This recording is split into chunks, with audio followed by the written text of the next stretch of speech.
സ്വന്തം മണ്ഡലമായ വാരണാസിയിൽ പ്രധാനമന്ത്രി നരേന്ദ്രമോദിയുടെ കാറിനു നേരെ ചെരിപ്പേറ്. എന്താ സംഭവം അറിയില്ല, ഞാനിപ്പോ എത്തിയുള്ളൂ. ഇന്നും കിട്ടിയില്ലേ? കിട്ടുന്നതിലേക്ക് എനിക്ക് സന്തോഷമേ ഉള്ളൂ. ഇനിയും കിട്ടാൻ വേണ്ടി ഞാൻ പ്രാർത്ഥിക്കാം. അത് മാതൃകാപരമായിരുന്നു. ആ രീതികൾ തുറന്നു പോകണമെന്നാണ് എനിക്ക് അഭ്യർത്ഥിക്കാറുള്ളത്. തെരഞ്ഞെടുപ്പ് ജയത്തിന് ശേഷം തന്റെ മണ്ഡലം സന്ദർശിക്കാനെത്തിയതായിരുന്നു മോദി.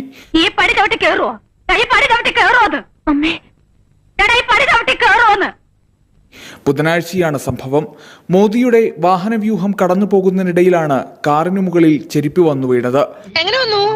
അതുകൊണ്ട് ഇപ്പൊ നാട്ടുകാർക്ക് വലിയ വിലയൊന്നുമില്ല.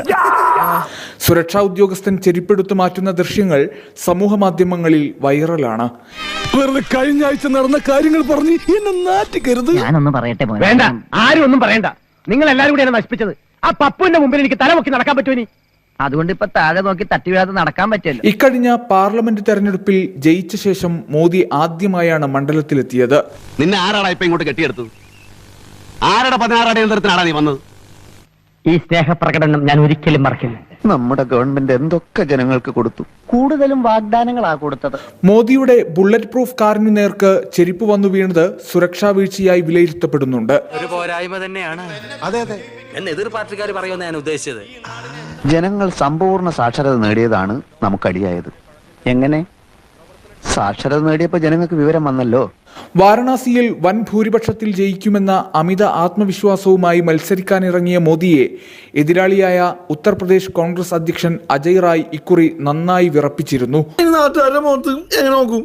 അതിന് നീ നാട്ടുകാരുടെ മുഖത്ത് നോക്കാറില്ലല്ലോ. ഈ നാട്ടുകാരെങ്ങനെ നിന്റെ മുഖത്ത് നോക്കുന്നു?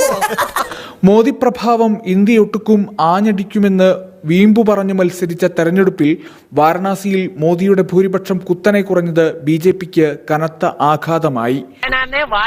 കൊടുക്കുന്ന സ്വഭാവമാണല്ലോ. എന്തൊരു കാര്യം ഇതൊക്കെ വിളിച്ചു പറയേണ്ട വല്ല കാര്യമുണ്ടാ? മാറ്റങ്ങൾ നല്ലതാണ്, മാറട്ടെ, അല്ലെങ്കിൽ നാട്ടുകാരെ അടുത്ത് പെരുമാറട്ടെ. ഒരു ചുവന്ന സ്വിച്ച് കാണുന്നുണ്ടോ?